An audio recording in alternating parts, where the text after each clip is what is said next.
नमस्कार, IMTV में स्वागत है। IMTV के न्यूज मैगजीन में आज यहाँ सब देख सकै छी फटाफट खबर स्पेशल सामग्री में संसद भीतर नेता राजकिशोर यादव की असंतुष्टि, मधेश के प्रसिद्ध भक्ता नाच के बारे में विशेष जानकारी आ अंतिम में शिक्षा के विषय पर प्रोफेसर दीपक साकिया संगे के अंतर्वार्ता। शुरू में फटाफट खबर। प्रदेश 2 के सरकार युवती सबके आत्मरक्षा के लागि तालिम द रहल है। महिला हिंसा आ बलात्कार लगायत के घटना बढ़त गेल कहत प्रदेश सरकार आत्मरक्षा तालिम के आयोजना कर रहल है। प्रदेश 2 के सामाजिक विकास मंत्रालय शुरू कैने तालिम के पहिल चरण में 6000 से बेसी युवती सब सहभागी भेल है। स्वास्थ्य के लागि खेलकूद, राष्ट्र निर्माण के लागि खेलकूद नारा के साथ 15 दिन के आत्मरक्षा तालिम चल रहा है, जहिमे 64टा से बेसी सामुदायिक स्कूल के विद्यार्थी सब सहभागी है। कुछ दिन भीतर अन्य स्कूल के विद्यार्थी सबके सेहो तालिम दिल जाए। प्रदेश 2 के सरकार लोक सेवा के लागि निशुल्क तैयारी कक्षा संचालन कर रहा है। बेटी पढ़ाओ बेटी बचाओ कार्यक्रम अंतर्गत प्रदेश सरकार 100 से बेसी महिला के लोक सेवा के क्लास द रहा है। 1 महीना तक चले वाला क्लास में लोक सेवा केना पास कल जाए तही विषय में जानकारी दिल जाए। जनकपुर के राजर्षि कैंपस में लोक सेवा तैयारी कक्षा के उद्घाटन मुख्यमंत्री लालबाबू राउत केने छल। मुख्यमंत्री कार्यालय के अनुसार अही वर्ष में करीब 1000 से बेसी महिला के लोक सेवा के क्लास दिल जाए। उपेंद्र यादव नेतृत्व के समाजवादी पार्टी नेपाल अपन 1 जना सांसद के कार्यवाही केने है। फ्री तिब्बत संबंधी कार्यक्रम में सहभागी भेल कहत प्रतिनिधि सभा सदस्य प्रदीप यादव के समाजवादी पार्टी कार्यवाही केने है। फ्री तिब्बत संबंधी कार्यक्रम में पार्टी के नहीं पूछ कर सहभागी भेल कहत सांसद यादव के 6 महीना के लागि निलंबन कल गेल है। एम्हर सांसद यादव के कहब है कि कार्यक्रम के विषय में हमरा कोनो जानकारी नहीं छल। वही ठाम गेला के बाद कार्यक्रम के विषय में जानकारी भेला पर कार्यक्रम से बाहर भेल छली। सप्तरी के एगो महिला के सिरहा पुलिस के हिरासत में मृत्यु भेल है। ओ महिला सिरहा के सखुवनरपट्टी गाउँपालिका महेश्वरी में रहल प्रहरी कार्यालय में मृत्यु भेटल है। मोबाइल चोरी के आरोप में पकड़ाव पड़ल सुमन देवी ठाकुर प्रहरी कार्यालय के शौचालय में मृत अवस्था में भेटल प्रहरी के दावी है। प्रहरी के अनुसार सुमन देवी शौचालय के वेंटिलेशन में अपन साड़ी में फांसी लाई गेल छल। लहान सब पकड़ाव पड़ल ओ महिला के महेश्वरी प्रहरी चौकी में पठायल गेल छल। स्थानीयवासी सब ई घटना शंकास्पद रहल बतौने है। सप्तरी के खड़ग नगरपालिका वार्ड नंबर 7 घर भेल 25 वर्षीय सुमन देवी लहान में रहल छल। धनुषा के प्रमुख जिला अधिकारी एक गोटे महिला सांसद ऊपर दुर्व्यवहार केने है। प्रमुख जिला अधिकारी प्रदीप राज कर्णे समाजवादी पार्टी के प्रदेश 2 के सांसद चमेली देवी दास ऊपर दुर्व्यवहार केने है। 1 जना वृद्ध के काम के सिलसिला में जिला प्रशासन कार्यालय धनुषा पुगल सांसद ऊपर दुर्व्यवहार भेल कहत विरोध भ रहा है। सांसद दास 1 जना वृद्ध के नागरिकता के प्रतिलिपि के काम के लागि जिला प्रशासन कार्यालय पुगल छल। जिला प्रशासन कार्यालय के कर्मचारी सब ओ वृद्ध के नागरिकता के प्रतिलिपि देव के लागि 4 दिन से दौड़ा रहल छल। तही के शिकायत कर सीडीओ लग पुगल सांसद ऊपर दुर्व्यवहार भेल छल। विश्व के पर्यटकीय केंद्र लुम्बिनी में बस्ती विकास आवश्यक रहल है। अव्यवस्थित बसोबास के कारण समस्या भ रहल स्थानीयवासी सब बतौने है। एहिना प्रदेश 5 के मुख्यमंत्री शंकर पोखरेल सेहो लुम्बिनी में व्यवस्थित बसोबास आवश्यक रहल बतौने है। मुख्यमंत्री पोखरेल लुम्बिनी में स्वदेशी तथा विदेशी संयौं लगानीकर्ता सब अरबों रुपया लगानी कर तैयार रहल बतौने है। जही के लागि नगरपालिका के तत्काल जग्गा व्यवस्थापन कर के लागि अनुरोध कैने है। जग्गा दलाल सब लुम्बिनी क्षेत्र में जग्गा के खंडित क चलखेल कर रहल लोक सब के कहब है। कोशी टप्पू क्षेत्र के कृषि क्षेत्र में विकास कर के तैयारी प्रदेश 2 सरकार कर रहा है। कोशी नदी के नजीक में रहल सार्वजनिक जगह के बस्ती रहित कृषि भूमि के रूप में विकास कर के लागि प्रदेश 1 के सरकार बजेट से हो छुटिएने है। भर्खर प्रदेश सरकार 2 अरब 20 करोड़ 4,12,000 के बजेट लेने है। ई बजेट अगला साल के तुलना में 6 अरब से बेसी रहल है। अही बेर के बजेट में प्रादेशिक पहचान युक्त विशिष्ट बाली सब के रूप में रहल चियापत्ती, अलैची आदि, कीवी आ समतोला के उत्पादन, भंडारण, प्रशोधन तथा ब्रांडिंग में सेहो जोड़ देने है। तहिना सगरमाथा आधार शिविर से कंचनजंगा तक के क्षेत्र में पैदल मार्ग निर्माण कर के तैयारी सेहो प्रदेश सरकार केने है। राष्ट्रिय जनता पार्टी राजपा नेपाल आ सत्तारूढ़ समाजवादी पार्टी बीच एकीकरण के चर्चा फेर से चलल है। बाबूराम भट्टराई नेतृत्व के नया शक्ति संगे एकीकरण भेला के बाद समाजवादी पार्टी राजपासँगे एकीकरण करके चर्चा चलेने है। समाजवादी पार्टी के अध्यक्ष उपेंद्र यादव आ राजपा के वार्ता समिति के संयोजक राजेंद्र महतो बीच जनकपुर में एकीकरण के विषय में छलफल भेल है। जनकपुर स्थित होटल सीतासरण में यादव आ महतो बीच एकीकरण के विषय में 3 घंटा तक छलफल चलल छल। अहिसँ पहिने सेहो दुनू पार्टी के एकीकरण के चर्चा चलल छल। पार्टी एकीकरण से उपेंद्र यादव बारंबार भागल राजपा नेता सबके आरोप रहल है। पार्टी एकीकरण बिना आगामी चुनाव में जीत के संभावना कम रहल कहत दुनू पार्टी के नेता सब अखनी एकता के लागि तैयारी भेल। जनमत पार्टी के अध्यक्ष डाक्टर सीके राउत आ जेल जीवन बिता रहल सांसद रेशम चौधरी बीच भेंटघाट भेल है। विभिन्न देश के विश्वविद्यालय में प्रवचन देला के बाद नेपाल लौटल डॉक्टर राउत सांसद चौधरी के वीर अस्पताल में भेंट केने है। चौधरी के स्वास्थ्य में समस्या अयला के कारण कुछ दिन से अस्पताल में उपचार करा रहल है। उपचार के क्रम में चौधरी के सिकरी से बांधल गेल छल, जिकर विरोध भेला के बाद अखनी सिकरी खोलल गेल है। पश्चिम नवलपरासी के सुस्ता गाउँवासी के अपने वडा कार्यालय में जाइला समस्या भ रहल है। संघीय संरचना अनुसार सुस्ता गाउँपालिका वडा नंबर 5 में पड़े है, लेकिन सुस्ता में वडा कार्यालय नहीं है। नारायणी नदी पार कक सुस्तावासी के पकिलवाह के रामनगर में रहल वडा कार्यालय में जाई पड़े है। वडा कार्यालय में जाइला सुस्तावासी के करीब 2 घंटा लगे है। सहज यातायात के पहुँच नहीं भेला से सुस्तावासी नारायणी नदी में नाव पर चढ़ कर वडा कार्यालय जाइत है। अब एकटा अंतर्राष्ट्रीय सामग्री। नागरिकता से वंचित भेला के कारण पड़ोसी देश भारत में आत्महत्या भ रहल बतायल गेल है। भारत के असम राज्य में 40 लाख से बेसी लोग के भारतीय नागरिकता से वंचित कैल जा रहल है। बहुत साल पहिने से भारत में रहत आयल बांग्लादेशी सब से नागरिकता छीनल जा रहल है, जही के कारण लोग सब आत्महत्या कर रहल बीबीसी के कहब है। पाकिस्तान से छुट कर बांग्लादेश बनैत काल कुछ लोग सब आसाम में आबि गेल छल, जेकरा सबके नागरिकता देल गेल छल, लेकिन अखनी रजिस्ट्रेशन के नाम पर ओकरा सबके नागरिकता छीनल जा रहल है। अहिना नागरिकता के समस्या मधेश में सिहो है। भारतीय संगे बियाह कहने लोग सब के बच्चा के नागरिकता अखन नहीं दिल जा रहा है। मधेश की सांस्कृतिक पहचान संबंध के एकटा विशेष सामग्री, जैमे मधेश में प्रसिद्ध रहल भगता नाच के विषय में विशेष जानकारी। भगता नाच में भगता या धामी सब अपन हाव भाव के माध्यम से देवता के चिन्हाव चाहैत अछि। अपना भीतर विभिन्न देवता सब प्रवेश भेल बात देखबैत अछि, जेकरा भगता के भावट सेहो कहल जाइत अछि। एकरा प्राचीन नाच के अवशेष मानल जाइत अछि। एहि नाच में गायक आ बजनिया सब के एकटा समूह रहैत अछि, जे ढोलक, मजीरा, झाइल, करताइल बजा कऽ देवता सबके आह्वान करैत सुमिरन गबैत अछि। गीत के सुरताल अनुसार भगता सब अभिनय करैत अछि। बेंत लऽ कऽ भगता सब आँखि मुनल शरीर काँपि रहल संकेत दैत अछि। अपना भीतर देवता सब प्रवेश करऽ लागल बात जनबैत अछि। कखनो काल लाठी भुइयाँ में पटकैत आ कखनो काल अपने पीठ पर सेहो मारैत अछि। शरीर भीतर देवता सबके प्रवेश के बाद दुखित सबके दुख सुनैत अछि।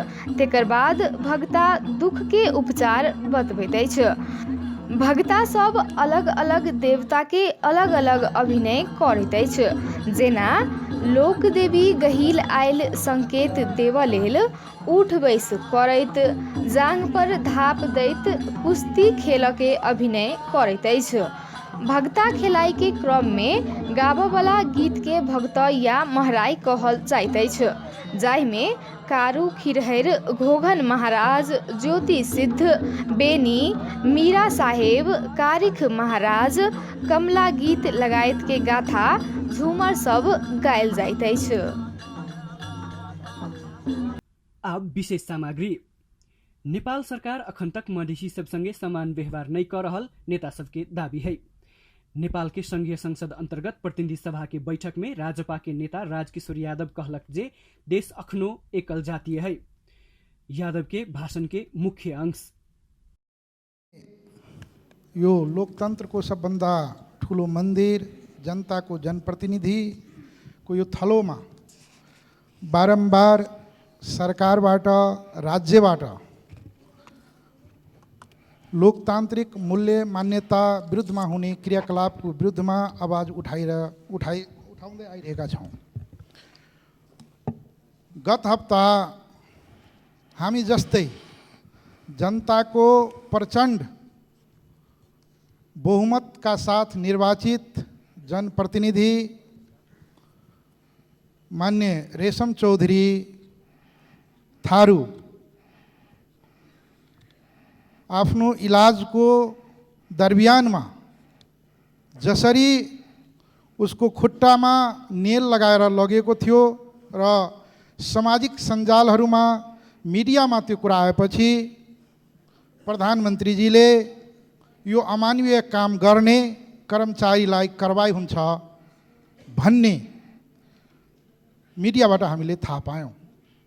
सामान्य सभामुख महोदय, कुन कर्मचारी कुन प्रकारका कारबाहीमा परे यो कुरा म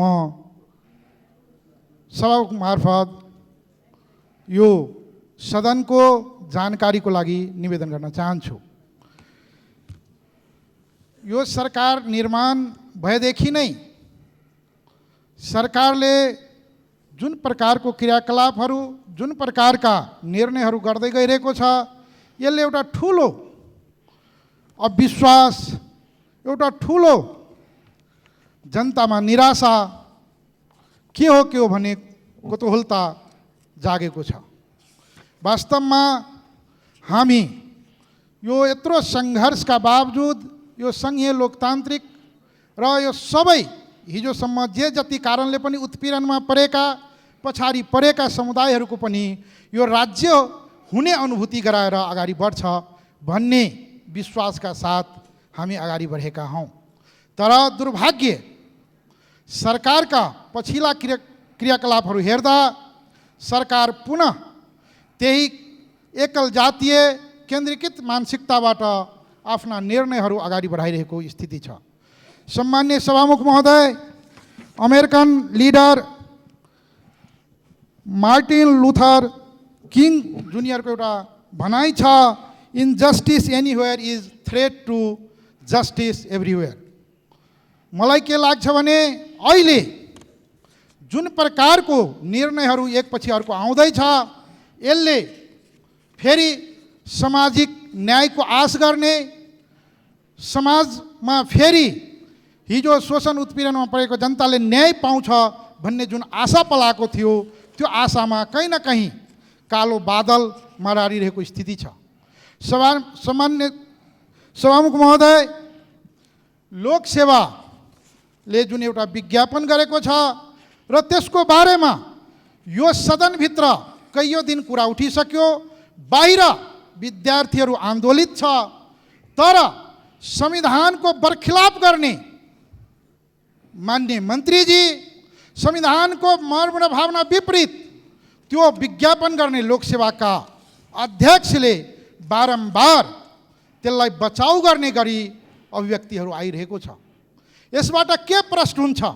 यदि यो सरकारले संविधान मानेन भने यो संविधान कसले मान्ने? अस्ति राज्य व्यवस्था समितिमा एकजना मान्य सांसदज्यूले कुनै अमुक कुलमा कुनै अमुक जातमा जन्मिनु अभिशाप हो भन्ने प्रकारको उहाँले समावेशीकरणको विरुद्धमा उहाँले आफ्नो वक्तव्य, आफ्नो भावना प्रकट गर्नु। सामान्य सभामुख महोदय, नेपालको राज्य सत्ताको जुन प्रकारको चरित्र छ, जुन प्रकारको राजनीतिमा सिन्डिकेट लागू गरेको छ, म के निवेदन गर्न चाहन्छु भने तपाईलाई लाग्दो होला त्यो त किमार्थ होइन। नेपालमा त्यो समुदायमा जन्मिने बित्तिकै एउटा विशेष अधिकार लिएर यो राज्य भोग चलन गर्ने विशेष अग्राधिकार प्राप्त हुन्छ। तर तपाईलाई त्यो समावेशी कसैको कृपाले गर्दा कुनै अमुक समुदायले पाइरहेको यदि तपाईँ ठान्नुहुन्छ भने मलाई लाग्छ या त हामीले अहिलेको संविधान निर्माण गर्ने बेलामा जुन भावनाका साथ, जुन स्पिरिटका साथ हामीले निर्माण गर्यो त्यो बुझ्न सकेनौँ, या त हामीले सामाजिक न्यायमा आधारित व्यवस्थाको आत्मसात गर्न सकिरहेका छैनौँ। अर्को कुरा, सम्मान्य सभामुख महोदय, यही सदनभित्र हामीले बारम्बार स्टेटको क्रेडिबिलिटीको कुरा, सरकारको क्रेडिबिलिटीको कुरा, यो हाउसको क्रेडिबिलिटीसँग सम्बन्धित विषय लाल आयोगको प्रतिवेदन सार्वजनिक गर्न बारम्बार माग गरिरहेका छौँ। तर दुर्भाग्य सम्मान्य सभामुखको रुलिङ पश्चात पनि केही दिनको लागि प्रधानमन्त्रीजीले अध्ययन गरेर त्यो लाल आयोग सार्वजनिक हुन्छ भन्ने सरकारको तर्फबाट मान्य मन्त्रीजी प्रतिनिधिको रूपमा यही रोस्टमबाट बोलेको कुरा म स्मरण गराउन चाहन्छु। तर त्यो लाल आयोग कुन दुलोमा पस्यो त्यो प्रतिवेदन सार्वजनिक भइरहेको छैन। अब हामीलाई गम्भीर प्रकारका शङ्काहरू उत्पन्न भएको छ, त्यो लाल आयोगको प्रतिवेदन किन सार्वजनिक नगरेको होला? यदि यो राज्य, यो सरकार कहीँ कुनियतबाट फेरि निर्दोष जनतालाई फसाएर कुनै अर्को ताण्डव रच्ने षड्यन्त्रमा त छैन भन्ने शङ्का लागेको छ। त्यसैले सम्मान्य सभामुख महोदय, त्यो लाल आयोगको प्रतिवेदन यथाशीघ्र सार्वजनिक होस्। त्यो प्रतिवेदन यदि यसै गरी हाम्रो कुरालाई सुनवाई भएन भने बाध्य भएर अहिले हामी हाउसमा आफ्ना विचार राखिरहेका छौँ, बाध्य भएर यो हाउस घेर्न हामी बाध्य हुन्छौँ भन्ने कुरा म निवेदन गर्न चाहन्छु। र साथै अस्ति मैले सम्मान्य सभामुख महोदय यही सम्मानित सदनभित्र सभामुख मार्फत सोधेको थिएँ कि यो राज्य कसले चलाइरहेको छ, यो राज्य कसरी चलिरहेको छ। हिजोको एउटा घटना, त्यो दिनको मेरो प्रश्न र हिजोको सरकारको रवैया हेर्दा मलाई लाग्छ अब बुझ्न धेरै कठिनाइ हुँदैन। हिजो जसरी त्रिभुवन विमानस्थल अन्तर्गतको इमिग्रेसनबाट एउटा विदेशका नागरिक, अमेरिकन नागरिकलाई बिना कारण जसरी फर्काइयो, यो के हो सभामुख महोदय? त्यो इमिग्रेसन कसको कन्ट्रोलमा हो, कसको निर्देशनमा त्यो चलिरहेको छ, यो सदनलाई त्यो जानकारी हुनु पर्यो। यसरी हाम्रो विदेश नीतिमाथि, हाम्रो सुरक्षा संयन्त्रमाथि बारम्बार हाम्रा अरू देशका राजदूतहरूले, अरू देशका प्रतिनिधिहरूले बारम्बार सवाल उठाइरहेको छ। यो नेपाल सरकारको लागि, नेपाल राज्य व्यवस्थाको लागि किमार्थ स्वस्थकर र राम्रो होइन, यो राम्रो सङ्केत होइन। त्यसैले सभामुख महोदय, वास्तवमा यो एकदम सेन्सिटिभ विषय हो। जसरी हिजोदेखि आजको तपाईँको ब्रोडसिट सबै इङ्ग्लिस मिडियाहरूमा जसरी कुराहरू आएको छ, वास्तवमा यसप्रति सरकार गम्भीर हुन्। नेपालको सुरक्षाको जिम्मा लिएर बसेका, नेपाली जनताको सुरक्षाको जिम्मा लिएर बसेका, सुरक्षाका जिम्मा लिएर बसेका गृह मन्त्रालयले नेपालको हितमा काम गर्नुपर्छ, न कि कसैको खटन पैसनमा, कसैको निर्देशनमा, कसैले अढाएको काम यसरी गर्दै गयो भने हाम्रो राज्यको क्रेडिबिलिटी, हाम्रो विश्वसनीयता गुमिन्छ र यो सबैको लागि दुर्भाग्य हुन्छ भन्ने कुरा निवेदन गर्दै लाल आयोग यथाशीघ्र सार्वजनिक गरियोस् भन्ने माग गर्दै म आफ्नो भनाइ टुङ्ग्याउन चाहन्छु। धन्यवाद। अंतिम में प्रोफेसर दीपक साकिया शिक्षा आ विश्वविद्यालय के संबंध में सहकर्मी राजेंद्र सिंह द्वारा कैल गेल बातचीत के संपादित अंश। समग्र रूप में कहल जाओ तो अभी पर्सा जिला के शैक्षिक अवस्था उतना उत्कृष्ट नहीं है जितना होके के पड़ल। जैसे पर्सा जिला के जैसन इतिहास बा शैक्षिक रूप में वो अनुसार एक विकास हो गए नहीं के सकल। ई खातिर हम लोग सब चिंतनशील बानी सन और एक एगो शैक्षिक हब बना के, जिला के एगो शैक्षिक हब बना खातिर हम लोग प्रयत्नशील भी बानी सन। बिल्कुल। जैसे ई पर्सा जिला विभिन्न जिला से विद्यार्थी सब यहाँ माइग्रेट होके, स्थानांतरण होके आवेला लोग पढ़े के खातिर, तो अपने बात जोड़नी है जैसे शैक्षिक हब बनावे के खातिर उस शैक्षिक हब के कंसेप्ट के तरह डेवलप हुई, के तरह परिमार्जित हुई, के तरह विकसित हुई? देखिए, सबसे पहला कोनो शिक्षा के विकास होके खातिर एगो ओकर पूर्वाधार होके के जरूरी रहेला। तो हम लोग के वीरगंज, बहुत गोड़ा आदमी खाली कहला कि वीरगंज ई व्यापारिक हब है, ई चाहे नेपाल के एक आर्थिक राजधानी है, लेकिन बहुत गोड़ा के कम पता बा कि शुरू से ही वीरगंज हम लोग के नेपाल के शैक्षिक एगो हब के रूप में भी रहे। जैसे उदाहरण हम जब भी दिए नहीं कि काठमांडू हम लोग देखे नहीं, काठमांडू से मोफसल से बाहर हम लोग के त्रिजुद्ध स्कूल स्थापना हुई। दरबार स्कूल के बाद दूसर सबसे बड़ा स्कूल वीरगंज में हुई। वही से हम लोग के देखने कि विश्वविद्यालय के परिकल्पना नेपाल में सबसे पहला वीरगंज में भई। रवा देखी श्रीपुर हाई स्कूल माध्यमिक उच्च माध्यमिक विद्यालय उ जोन नेराबी बा श्रीपुर नेराबी उ जीवनेश्वर मिश्र लोग के पाला में जगतबोध जिले के पाला में वीरगंज में नेपाल में एगो विश्वविद्यालय उ वक्त में त्रिभुवन विश्वविद्यालय भी ना रहे विश्वविद्यालय के स्थापना करे के पड़ी करके उ स्कूल के विश्वविद्यालय के परिकल्पना करके उ स्कूल के स्थापना भइल है। वैसे यहाँ ठाकुरा बहुमुखी बा हम लोग के त्रिभुवन विश्वविद्यालय से भी जेट कॉलेज हम लोग के का है कि त्रिभुवन विश्वविद्यालय 2015 साल में स्थापना भइल 16 साल में 2009 साल में ठाकुरा बहुमुखी कैंपस के स्थापना भइल। अब कैसे कहीं तो पहला यहाँ जब यूनिवर्सिटी ना रहे तो पटना यूनिवर्सिटी से हम लोग एफिलेटेड होके यहाँ कॉलेज खोलल नॉर्मल स्कूल का कहे नहीं शिक्षक लोग के जौन अभी कहला कि एजुकेशनल हाँ कॉलेज तो उ नॉर्मल स्कूल जौन रहला सबसे पहला वीरगंज में खुलल है। आहू में उ वक्त के 75 जिला के आदमी आके यहाँ वीरगंज में पढ़त रहे। तो ऐसे हम लोग कहा देखी कि तराई के नेपाल के काठमांडू से बाहर तराई में मोफसल में तराई के वीरगंज एगो शैक्षिक रूप में हवरे मेची से महाकाली सबके आदमी लोग यहाँ के पढ़त रहे। तो उ एगो बैकग्राउंड बा तो उहे से जब भी हम लोग तो उत्प्रेरित करे कि वीरगंज में अब शैक्षिक हब बना के चाहिए। दोसर एकर आधार का बाकी देखी हरेक समाज के उत्थान के खातिर हरेक देश के उत्थान के खातिर सबसे प्राथमिकता हम लोग के बात वो शिक्षा के विकास। जब तक शिक्षा के विकास ना होला तो चौतरफी विकास ना होखेला। लेकिन हम लोग के देश में दुर्भाग्य बात देखिए हम लोग कहीं नहीं आर्थिक विकास सामाजिक विकास चले हम लोग के धार्मिक विकास है ना देश के विकास सब बस विकास के बात करे नहीं सन।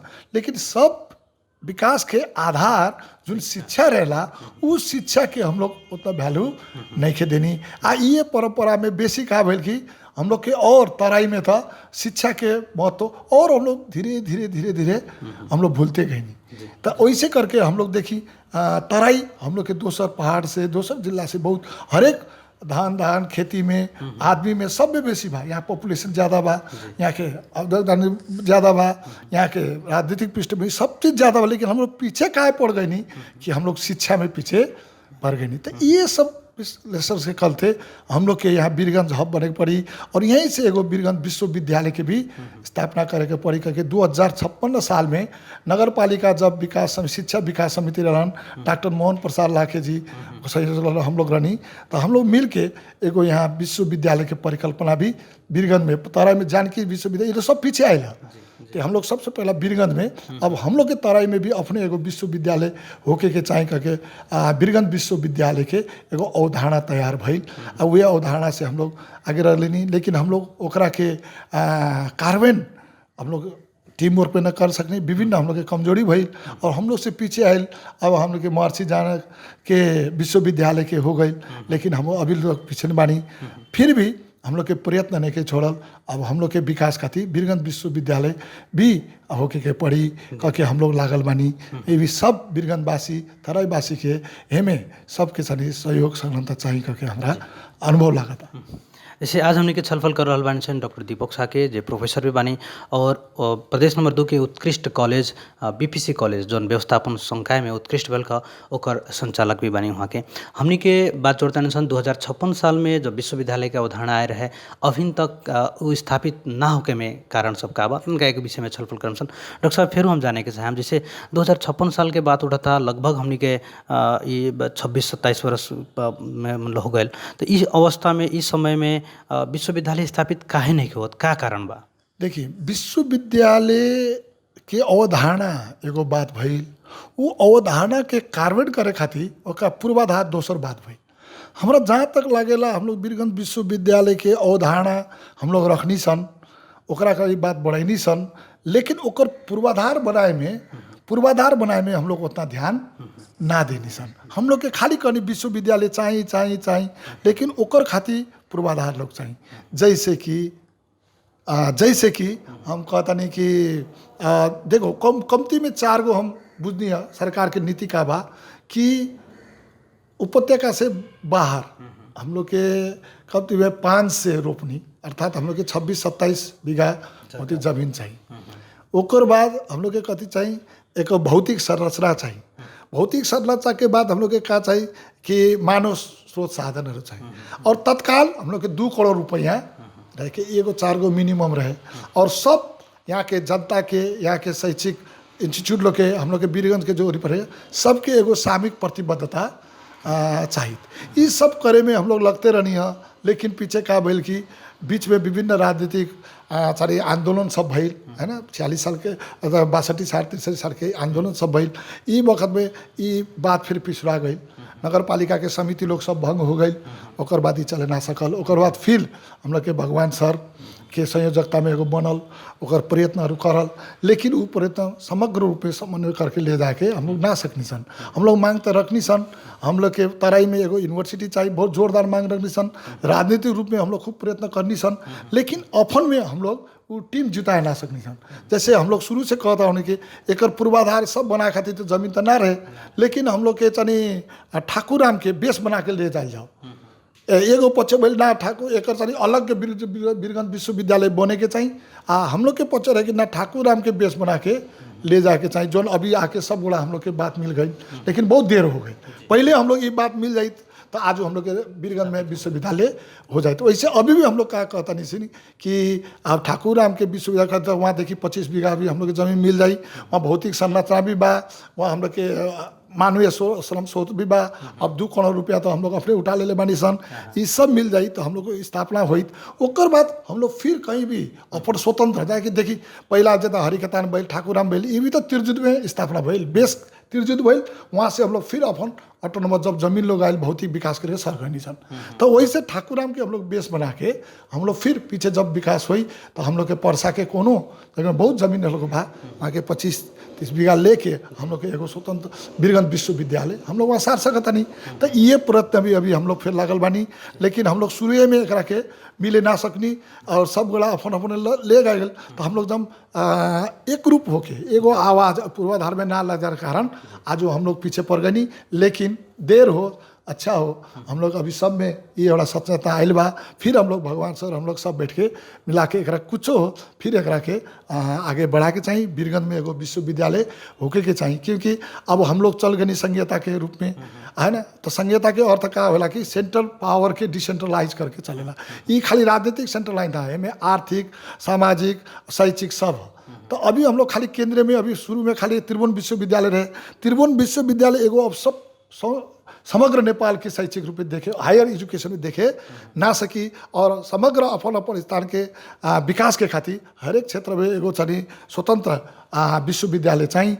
और वीरगंज विश्वविद्यालय में हुई तो हम लोग के अपन तराई के अपन समय साक्षेप है ना विभिन्न फैकल्टी लोग के डेवलप करके हम लोग के शैक्षिक विकास में एक बड़ी योगदान हो सकता है। जैसे कि अभी हम लोग के जाई कोनो एग्रीकल्चर यूनिवर्सिटी कॉलेज खोले के पड़ल तो हम लोग के अभी जाके पढ़ेला फिर त्रिभुवन यूनिवर्सिटी, तो ओकर नियम कानून पालन होते होते होते वर्षों के ना मिलेला। हम लोग एगो चाहता नहीं कि वीरगंज एगो सारी इंडस्ट्रियल हब है। अब कॉर्पोरेट मैनेजमेंट के एगो कोनो हम लोग कोर्स आगे बढ़ा चाहिए तो हम लोग बाहर से नहीं ले सकते, लेकिन हम लोग के अपन विश्वविद्यालय हुई तो अपन आवश्यकता अनुसार से हम लोग कोर्स डेवलपमेंट करके कॉलेज डेवलपमेंट करके यूनिवर्सिटी है ना, ये सब हम लोग चलिए अपने चलिए समय हम लोग के साक्षरता अनुसार हम लोग चलिए कॉलेज सब डेवलप कर सकता नहीं। एक हम लोग के समग्र विकास हुई। जैसे एगो उदाहरण दें, अब हम लोग के तराई में किसान कृषि बेस्ड बा हम लोग के सबसे तो कृषि के हम लोग के कॉलेज हुई तो बहुत महत्व हुई, लेकिन पोखरा में टूरिज्म के बाद वहाँ टूरिज्म हुई तो बहुत अच्छा हुई। अब हम वीरगंज में जाके टूरिज्म ले तो वो तो मानना नहीं हुई। तो ये सब अब हम लोग के त्रिभुवन यूनिवर्सिटी डाइवर्सिफाइड करे नहीं के सकल, ओकर खातिर हरेक क्षेत्र में नहीं अपने स्वतंत्र यूनिवर्सिटी भइल जरूरी बा। उहे खातिर हम लोग अब वीरगंज विश्वविद्यालय हम लोग के वीरगंज खातिर परसा खातिर समग्र तराई के विकास खातिर एगो मेरुदंड के रूप में वीरगंज विश्वविद्यालय चाहिए स्थापना होके के चाहिए। क्योंकि हम लोग के एमे प्रयत्नशील बानी, एक पूर्वाधार जुटाए में हम लोग फिर से लागल बानी सन। हम लोग के मालूम बा हम लोग एक होके यदि अब फिर हम लोग आगे बढ़े सन तो हम लोग के ये यूनिवर्सिटी सपना हम लोग के पूरा हुई जैसा हम लोग लगा था। चलिए, इतना महत्वपूर्ण विषय वस्तु में हमने के समय देनी है अपने के बहुत बहुत धन्यवाद। क्या कहें अंत में हमने के देख रहा दर्शक लोग के अंत में हम अंत में क्या कहता कि पहला भी कहले रही, देखिए समग्र समाज के समग्र राष्ट्र के विकास के पूर्वाधार शिक्षा है। वैसे खातिर हम लोग सब मिलके, शिक्षा एकल कॉलेज, एकल व्यक्ति, एकल यूनिवर्सिटी से विकास होके वाला नहीं है। ये हम लोग के विकास के पूर्वाधार है। आई हरेक व्यक्ति के समग्र विकास के लगी सबसे बहुत आवश्यक चीज़ है।